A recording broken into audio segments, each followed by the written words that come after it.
ಏನೊಂದು 1960ರಲ್ಲಿ ಏನೊಂದು ಒಪ್ಪಂದ ಆಯಿತು ಭಾರತ ಮತ್ತು ಪಾಕಿಸ್ತಾನಗಳ ನಡುವೆ. ಅದರಲ್ಲಿ 6 ನದಿಗಳು, ಸಿಂಧೂ ಮತ್ತು ಅದರ 5 ನದಿಗಳ ಒಂದು ನೀರಿನ ಹಂಚಿಕೆ ಆಯಿತು. ಹೇಗೆ ಈ ಒಪ್ಪಂದದಲ್ಲಿ ಏನು 6 ನದಿಗಳ ನೀರಿದೆ, ಇದರಲ್ಲಿ 80 ಭಾಗ 80% ಪಾಕಿಸ್ತಾನಕ್ಕೆ ಹೋಗೋ ಥರ ಆಯಿತು. ಇದು ಬಹಳ ಭಯಾನಕವಾದ ಒಪ್ಪಂದ ಇದು. ನಮಸ್ಕಾರ, ನಾನು ಮಂಜುನಾಥ್ ಹಜ್ಜಂಪುರ, ಲೇಖಕ, ಅಂಕಣಕಾರ, ಸಂಪಾದಕ. ವಿಶ್ವವಾಣಿ TV ಸ್ಪೆಷಲ್ ವಾಹಿನಿಯ ಈ ನನ್ನ ವಿಡಿಯೋ ಅಂಕಣ ರಾಷ್ಟ್ರ ಮೊದಲು, ನೇಷನ್ ಫಸ್ಟ್.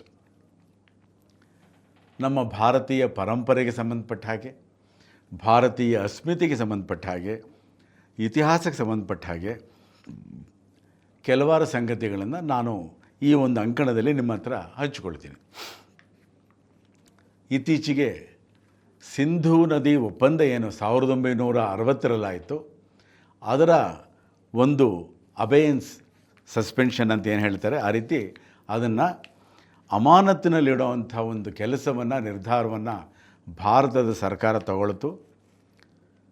ಇದಕ್ಕೆ ಸಂಬಂಧಪಟ್ಟ ಹಾಗೆ ನಮ್ಮ ಇತಿಹಾಸದಲ್ಲಿ ಏನು ವಿವರಗಳಿದೆ, ಭಾರತ ಹೇಗಿತ್ತು, ಇದನ್ನು ಕೂಡ ನಾವು ಗಮನಿಸಬಹುದು. ಏನೊಂದು 1960ರಲ್ಲಿ ಏನೊಂದು ಒಪ್ಪಂದ ಆಯಿತು ಭಾರತ ಮತ್ತು ಪಾಕಿಸ್ತಾನಗಳ ನಡುವೆ.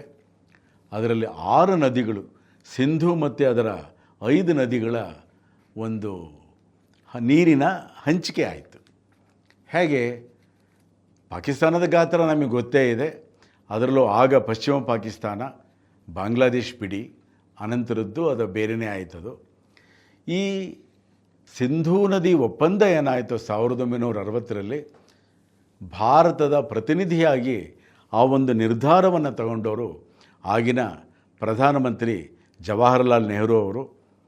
ಈ ಒಂದು ಒಪ್ಪಂದದಲ್ಲಿ ಬಹಳ ಅನ್ಯಾಯ ಆಯಿತು. ಇಷ್ಟು ದೊಡ್ಡ ದೇಶ, ಇದಕ್ಕೆ ಕೇವಲ 20% ನೀರು ಸಿಕ್ಕೋ ಥರ ಆಯಿತು. ಪಂಜಾಬ್ ಅಂದರೆ ವೆಸ್ಟರ್ನ್ ಪಂಜಾಬ್ ಅಂತ ಹೇಳ್ತಾರೆ, ಅಂದರೆ ಪಾಕಿಸ್ತಾನದಲ್ಲಿ ಅವರಿಗೆ ವಿಶೇಷವಾಗಿ ಅನುಕೂಲ ಆಗೋ ಥರ ಈ ಒಪ್ಪಂದದಲ್ಲಿ ಏನು 6 ನದಿಗಳ ನೀರಿದೆ, ಇದರಲ್ಲಿ 80 ಭಾಗ 80% ಪಾಕಿಸ್ತಾನಕ್ಕೆ ಹೋಗೋ ಥರ ಆಯಿತು. ಇದು ಬಹಳ ಭಯಾನಕವಾದ ಒಪ್ಪಂದ. ಇದು ಎಷ್ಟು ವಿಚಿತ್ರ ಅಂತ ಹೇಳಿದ್ರೆ, ದೇಶ ವಿಭಜನೆಯಾಗಿ ಪಾಕಿಸ್ತಾನ ನಿರ್ಮಾಣ ಆಗಿದ್ದು 1947ರಲ್ಲಿ. ಆದರೆ ಆಗ 47ರಲ್ಲಿ ಮತ್ತು ಅನಂತರ ಅನೇಕ ಯುದ್ಧಗಳಾದವು. 65 ಆಗ್ಬೋದು, 1971 ಆಗ್ಬೋದು, 1999 ಆಗ್ಬೋದು. ಈ ರೀತಿ ಯುದ್ಧಗಳು ಮತ್ತು ನಿತ್ಯದ ಕಿರಿಕಿರಿ ಏನೇ ಇದ್ದರೂ ಕೂಡ ನೀರನ್ನು ನಿಲ್ಲಿಸೋ ಕೆಲಸ ಆಗಿಲ್ಲ. ಈ ಒಂದು ಅನ್ಯಾಯವನ್ನು ಸರಿಪಡಿಸೋ ಕೆಲಸ ಆಗಿಲ್ಲ. ಇದನ್ನು ಕೂಡ ಗಮನಿಸಬೇಕಾಗತ್ತೆ. ಅದಕ್ಕೆ ಸರಿಯಾದ ಕ್ರಮಗಳನ್ನು ಇಲ್ಲಿವರೆಗಿನ ಸರ್ಕಾರಗಳು ತಗೋಬೇಕಾಗಿತ್ತು ಹಾಗೆ ಅಂತ. ಈ ಸಿಂಧೂ ನದಿ ಮತ್ತು ಗಂಗಾ ನದಿ ಇದೆಯಲ್ಲ, ಈ 2 ನದಿಗಳು ಹೆಸರಿಗೆ ಮಾತ್ರ ದೊಡ್ಡ ನದಿಗಳಲ್ಲ, ಭಾರತದ ಸಮೃದ್ಧಿಗೆ ಕಾರಣವಾದ್ದು ಈ ನದಿಗಳೇನೆ. ಏನೊಂದು ಕೃಷಿ ನಮ್ಮ ದೇಶದ ಮೂಲ ಸ್ರೋತ ಏನಿದೆ, ಅದು ನಮ್ಮ ದೇಶದ ಸಮೃದ್ಧಿಗೆ ಕಾರಣ ಆಯಿತು, ಆರ್ಥಿಕ ಸಮೃದ್ಧಿಗೂ ಕಾರಣ ಆಯಿತು, ಮತ್ತು ಉದ್ಯಮಗಳಿಗೂ ಕೂಡ ಇದು ಒಂದು ರೀತಿ ಬೆನ್ನೆಲುಬಾಯಿತು. ಇಷ್ಟಕ್ಕೂ ಕೂಡ ಕಾರಣ ಆಗಿದ್ದು ಗಂಗಾ ನದಿ ಮತ್ತು ಸಿಂಧೂ ನದಿ ಮತ್ತು ಉಳಿದ ನದಿಗಳು. ಸಿಂಧೂ ನದಿ ಬಗ್ಗೆ ಇತಿಹಾಸದಲ್ಲಿರೋ ಅನೇಕ ದಾಖಲೆಗಳು ಹೇಗಿದೆ, ಇದನ್ನು ಕೂಡ ನಾವು ಗಮನಿಸೋಣ ಪ್ರಾಸಂಗಿಕವಾಗಿ. ಹಿಮಾಲಯದ ಮೂಲಕ ಈ ಮೆಕ್ಕಲು ಮಣ್ಣು ರೂಪಿಸಿರುವ ಈ ಬಯಲು ಪ್ರದೇಶಗಳಲ್ಲೆಲ್ಲ ಮಹತ್ವದ್ದು ಎಂದರೆ 2000 ಮೈಲಿ ಉದ್ದ ಹಾಗೂ 150ರಿಂದ 200 ಮೈಲಿ ಅಗಲವಿರುವ ಸಿಂಧೂ ಮತ್ತು ಗಂಗಾ ನದಿ ಬಯಲು. ಈ ನದಿಗಳ ಬಯಲು ಎಷ್ಟು ದೊಡ್ಡದು ಅನ್ನೋದನ್ನು, ಇದು ತನ್ನ ಗಾತ್ರ, ಫಲವತ್ತತೆ, ಆಳ, ಸಮತಟ್ಟು ಹಾಗೂ ಪ್ರಾಚೀನತೆಗಳಿಂದ ಹೆಸರಾಗಿದೆ. ವರ್ಷಂಪ್ರತಿಯ ಪ್ರವಾಹಗಳಿಂದ, ನೀರಿನ ಹರಿವಿನಿಂದ, ಪರ್ವತ ಶ್ರೇಣಿಯಿಂದ ಬರುವ ಹೊಸ ಹೊಸ ಮಣ್ಣು ಈ ಬಯಲುಗಳಿಗೆ ಸತತವಾಗಿ ಸೇರುತ್ತಾ ಹೋಗುತ್ತದೆ. ಇಡೀ ಬಯಲು ಪ್ರದೇಶದ ತುಂಬ ಹರಡಿಕೊಳ್ಳುವ ಈ ಮೆಕ್ಕಲು ಮಣ್ಣು ಎಷ್ಟು ನಯವಾಗಿರುತ್ತದೆ ಎಂದರೆ ಇಡೀ ಪ್ರದೇಶದಲ್ಲಿ ಸಂಚರಿಸಿದರೂ ಪುಟ್ಟದೊಂದು ಕಲ್ಲು ಹರಳೂ ಸಿಕ್ಕುವುದಿಲ್ಲ ಎಂಬ ರೂಢಿ ಮಾತಿದೆ. ಈ ಕೃಷಿಗೆ ಎಷ್ಟು ಒಳ್ಳೆಯ ಮಣ್ಣು ಈ ಪರ್ವತಗಳಿಂದ ಬರುತ್ತೆ ಅನ್ನೋದನ್ನು ಕೂಡ ತಜ್ಞರು ಹೇಳಿದ್ದಾರೆ. 30,000 ಚದರ ಮೈಲಿಗಳ ವಿಶಾಲ ಪ್ರದೇಶದಲ್ಲಿ ಏಕರೂಪವಾಗಿ ಹರಡಿಕೊಂಡಿರುವ ಈ ಮೆಕ್ಕಲು ಮಣ್ಣು ಭಾರೀ ದಪ್ಪದ ಮೇಲ್ಪದರವನ್ನೇ ಸೃಷ್ಟಿಸಿದೆ. ಈ ಪದರದ ದಪ್ಪವನ್ನು ಖಚಿತವಾಗಿ ಅಳೆಯಲಾಗಿಲ್ಲವಾದರೂ ಕೊಳವೆ ಬೈರಿಗೆಗಳು 1300 ಅಡಿ ಕೊರೆದರೂ ಶಿಲಾಪದರ ಸಿಕ್ಕಿಲ್ಲ. ಅಲ್ಲದೆ ಈ ಬಯಲು ಪ್ರದೇಶದ ಸಮತಟ್ಟು ಸಹ ಅಪರೂಪದ್ದು. 2 ಪ್ರಸ್ಥಭೂಮಿಗಳ ನಡುವಿನ ಹಾಗೂ ನದಿ ಪಾತ್ರದಲ್ಲಿ ಸಮುದ್ರದಿಂದ 1300 ಮೈಲು ದೂರವಿರುವ ಆಗ್ರಾ ನಗರವು ಸಮುದ್ರ ಮಟ್ಟದಿಂದ ಕೇವಲ 550 ಅಡಿ ಎತ್ತರದಲ್ಲಿದೆ. ಇದು ಯಾವುದನ್ನು ನಾವು ಈ ಭೂಪ್ರದೇಶ ಶಾಸ್ತ್ರ ಅಂತ ಹೇಳ್ತೀವೋ ಇದರಲ್ಲಿ ನಮಗೆ ಈ ವಿವರಗಳು ಸಿಕ್ಕುತ್ತೆ. ಹೇಗಿದೆ, ಕೃಷಿಗೆ ಯೋಗ್ಯವಾಗಿದೆಯಾ, ಕಲ್ಲುಗಳಿದೆಯಾ, ಬೆಟ್ಟಗುಡ್ಡಗಳಿದೆಯಾ, ಈ ಎಲ್ಲ ಸಂಗತಿಗಳನ್ನು ಕೂಡ ಈ ತಜ್ಞರು ಇಲ್ಲಿ ವಿವರಗಳನ್ನು ಕೊಟ್ಟಿದ್ದಾರೆ. ಸಿಂಧೂ ಮತ್ತು ಗಂಗಾ ನದಿ ಬಯಲುಗಳು, ಇವು ಈ ನದಿಗಳು ಭಾರತದ ಜೀವನಾಡಿ ಅಂತ ಯಾಕೆ ಹೇಳ್ತಾ ಇದ್ದರು ನಮ್ಮ ಪೂರ್ವಿಕರು ಅಂತಂದರೆ ಈ ಕಾರಣಕ್ಕೆ. ಕೃಷಿಗೆ ಇದು ಅತ್ಯದ್ಭುತವಾದ ಒಂದು ಜಲಸಂಪತ್ತನ್ನು ಕೊಡ್ತಾ ಇತ್ತು ಹಾಗೆ ಅಂತ.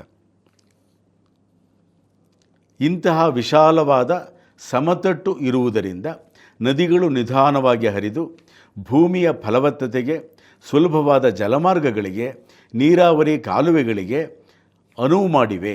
ನೇಗಿಲು ಯೋಗ್ಯವಾದ ಶ್ರೀಮಂತವಾದ ಮಣ್ಣಿನ ಈ ಹರಹು ಹೀಗೆ ವಿಶ್ವದ ಅತಿದೊಡ್ಡ ಕೃಷಿ ಪ್ರದೇಶವನ್ನು ರೂಪಿಸಿದೆ.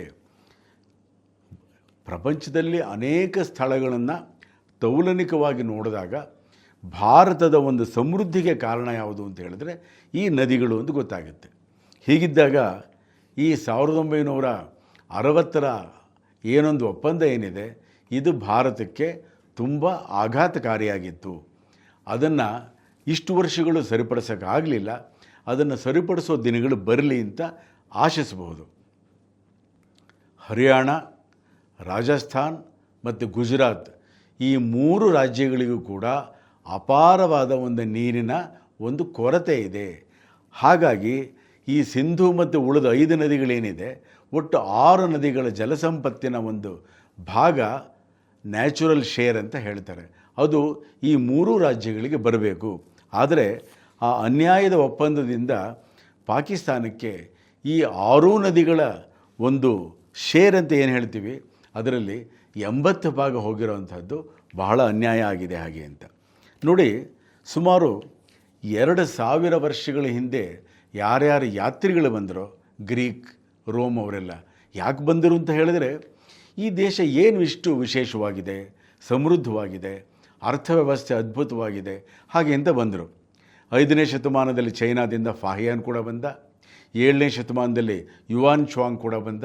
ಅವರೆಲ್ಲ ಅವರ ದೇಶಗಳಿಗೆ ಹೋಗಿ ಈ ವರದಿಗಳನ್ನು, ಟಿಪ್ಪಣಿಗಳನ್ನು ಎಲ್ಲ ಬರೆದಿಟ್ಟರು. ಆ ದಾಖಲೆಗಳು ಈಗಲೂ ಕೂಡ ನಮಗೆ ಸಿಕ್ಕುತ್ತೆ. ನಮ್ಮ ದೇಶದಲ್ಲಿ, ನಮ್ಮ ದೇಶದ ಮೇಲೆ ದಾಳಿ ಆದುದರಿಂದ ತುಂಬ ದಾಖಲೆಗಳು ಸಿಕ್ಕಿಲ್ಲ. ಎಲ್ಲದನ್ನು ಕೂಡ ಶತ್ರುಗಳು ಸುಟ್ಟಾಕಿದ್ದಾರೆ. ಆದರೆ ಈ ಯಾತ್ರಿಗಳು ಏನು ಅವ್ರ ದೇಶಕ್ಕೆ ಹೋಗಿ ಬರೆದ್ರು ಅದು ಸಿಕ್ಕೋದ್ರಿಂದ ನಾವು ಅದನ್ನು ಹಂಚ್ಕೋಬೋದು. ಗ್ರೀಕ್ ಯಾತ್ರಿಕರು ಏನು ಬರೆದ್ರು ಅಂತ ಹೇಳಿದರು ನೋಡಿ, ಇಲ್ಲಿಗೆ ಬಂದು ಇಲ್ಲಿನ ಜನ ಮತ್ತು ಅವರ ಸಂಪತ್ತು ಗಳಿಕೆಗಳನ್ನು ನೋಡಿ ಚಕಿತರಾಗಿದ್ದರು. ಆಶ್ಚರ್ಯ ಆಯಿತು, ಎಷ್ಟು ಚೆನ್ನಾಗಿದೆಯಲ್ಲ, ಎಷ್ಟು ಸಮೃದ್ಧಿ ಇದೆ ಅಂತ. ವಿಶೇಷವಾಗಿ ಅವರು ಭಾರತೀಯ ಕೃಷಿಯನ್ನು ಹೊಗಳಿ ಹಾಡಿದ್ದಾರೆ ಮತ್ತು ಈ ದೇಶವು ಕ್ಷಾಮವನ್ನೇ ಕಂಡಿಲ್ಲ ಎಂದೂ ಬರೆದಿದ್ದಾರೆ. ನಂಬೋಕ್ಕಾಗತ್ತಾ? ಯಾಕೆಂದರೆ ಕನಿಷ್ಠ 300 ವರ್ಷಗಳಿಂದ ಭಾರತ ಪಡಬಾರದ ಕಷ್ಟಪಡ್ತು. ಇತ್ತೀಚೆಗೆ ಕೂಡ ಪಡಬಾರದ ಕಷ್ಟ ಇತ್ತು, ಕ್ಷಾಮ ಇತ್ತು, ಮನುಷ್ಯ ನಿರ್ಮಿತವಾದ ಕ್ಷಾಮ ಇತ್ತು. ಬ್ರಿಟಿಷರ ಕಾರಣಕ್ಕೆ. ಬ್ರಿಟಿಷರು ಎಂಥ ನೀಚರು, ಕುತಂತ್ರಿಗಳು ಅಂತ ಹೇಳಿದ್ರೆ ಇಲ್ಲಿನ ಶಿಕ್ಷಣವನ್ನು ನಾಶ ಮಾಡಿದ್ರು, ಉದ್ಯಮಗಳನ್ನು ನಾಶ ಮಾಡಿದ್ರು, ಮತ್ತು ರೈತರ ಮೇಲೆ ಅತಿ ಹೆಚ್ಚು ತೆರಿಗೆ ಹಾಕಿ ಅವರೆಲ್ಲ ಕೃಷಿಯನ್ನು ಬಿಟ್ಟು ಓಡಿ ಹೋಗೋ ಥರ ಮಾಡಿದ್ರು. ಸಮೃದ್ಧವಾದ ದೇಶ ಏನಿತ್ತು ಅದು ದರಿದ್ರರ ದೇಶ ಆಯಿತು. ಆರ್ಥಿಕ ವ್ಯವಸ್ಥೆ ಅಷ್ಟೇ ಅಲ್ಲ, ಕೃಷಿ ವ್ಯವಸ್ಥೆ, ಸಾಮಾಜಿಕ ವ್ಯವಸ್ಥೆ ಕೂಡ ನಾಶ ಆಯಿತು. ಇದು ಭಾಳ ಭಯಾನಕವಾದ್ದು. ಈ ದೇಶ ಕ್ಷಾಮವನ್ನೇ ಕಂಡಿರಲಿಲ್ಲ. ಆದರೆ ಈಗೇನಾಯಿತು, ಬ್ರಿಟಿಷರ ಕಾರಣಕ್ಕೆ, ಅನಂತರ ಅವರ ನೆಚ್ಚಿನ ಅನುವರ್ತಿಗಳ ಕಾರಣಕ್ಕೆ ಯಾವ ರೀತಿ ಕ್ಷಾಮವನ್ನೇ ಕಾಣಬೇಕಾಯಿತು, ಇದನ್ನು ಕೂಡ ಗಮನಿಸ್ಬೋದು ನಾವು. ನೋಡಿ, ಆ ಪ್ರವಾಸಿಗಳು ಬರೆದಿಟ್ಟಿರುವಂಥ ದಾಖಲೆಗಳ ಕೆಲವು ವಿವರಗಳು ಕೊಡ್ತೀನಿ. ಭಾರತದಲ್ಲಿ ಅನೇಕ ದೊಡ್ಡ ದೊಡ್ಡ ಪರ್ವತಗಳಿವೆ. ಆ ಪರ್ವತಗಳ ತುಂಬ ಎಲ್ಲ ಬಗೆಯ ಹಣ್ಣಿನ ಮರಗಳಿವೆ ಮತ್ತು ತುಂಬ ಫಲವತ್ತಾದ ಬಯಲುಗಳಿವೆ.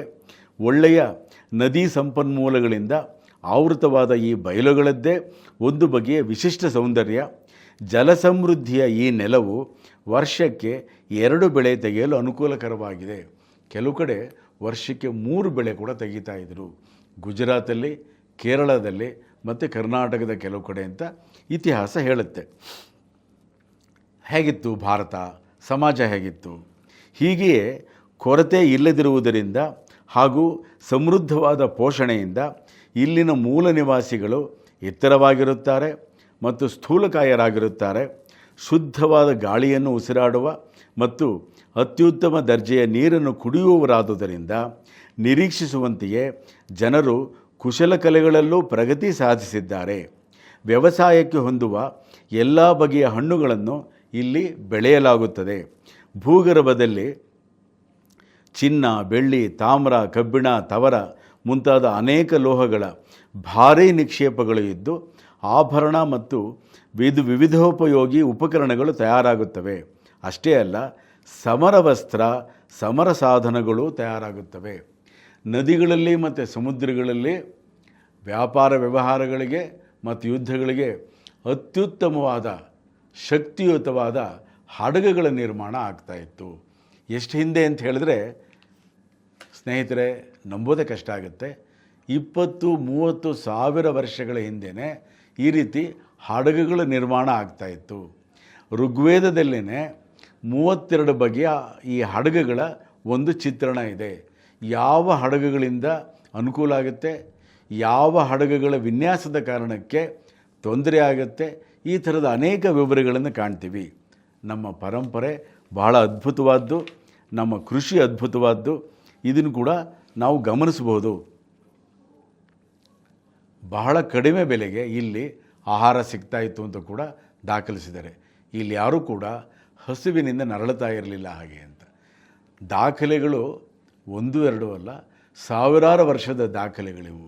ಆದರೆ ಕಳೆದ 200-300 ವರ್ಷಗಳಲ್ಲಿ ಈ ಎಲ್ಲ ಕಾರಣಗಳಿಂದ ಯಾವ ರೀತಿ ದಾರಿದ್ರ್ಯ ಬಂತು ಗೊತ್ತಿದೆ. ಕಳೆದ ಶತಮಾನಗಳಲ್ಲಿ ಏನಾಯಿತು ಅಂತ ಗೊತ್ತಿದೆ. ಕಳೆದ 60-70 ವರ್ಷಗಳಲ್ಲಿ ಯಾವ ರೀತಿ ಅಂತ ಗೊತ್ತಿದೆ. ಈಗ ಆರ್ಥಿಕ ಒಂದು ರೀತಿ ಸಮೃದ್ಧಿಯ ಕಡೆಗೆ ನಾವು ಸಾಗ್ತಾ ಇದ್ದೀವಿ. ಅದೊಂದು ಆಶಾಪೂರ್ಣವಾದ ಒಂದು ಸಂಗತಿಯಾಗಿದೆ. ಬಂಧುಗಳೇ, ಸಿಂಧೂ ನದಿ ಆಗಬಹುದು, ಗಂಗಾ ನದಿ ಆಗಬಹುದು, ಈ ಎಲ್ಲ ಒಂದು ನೀರಿನಲ್ಲಿ ನಮಗೆ ಯೋಗ್ಯವಾದ ಮತ್ತು ಕಾನೂನಿಗೆ ಸಂಬಂಧಪಟ್ಟ, ಕಾನೂನಿಗೆ ಸರಿ ಹೋಗುವಂಥ ಯುಕ್ತವಾದ ಒಂದು ಪಾಲು ಸಿಕ್ಕಬೇಕು. ಅನ್ಯಾಯ ಆಗಿದೆ. ಅನ್ಯಾಯವನ್ನು ಸರಿಪಡಿಸುವಂತಹ ಕಾಲ ಬಂದಿದೆ ಅಂತ ಭಾವಿಸ್ತೀನಿ. ನಮಸ್ಕಾರ.